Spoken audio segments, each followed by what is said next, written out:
ब्रह्ममुरारिसुरार्चितलिङ्गं निर्मलभासितशोभितलिङ्गम्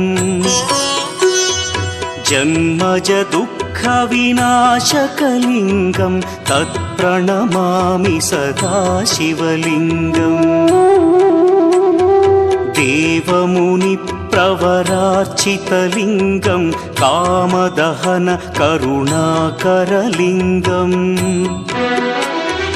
रावणदर्पविनाशकलिङ्गं तत्प्रणमामि सदा शिवलिङ्गम्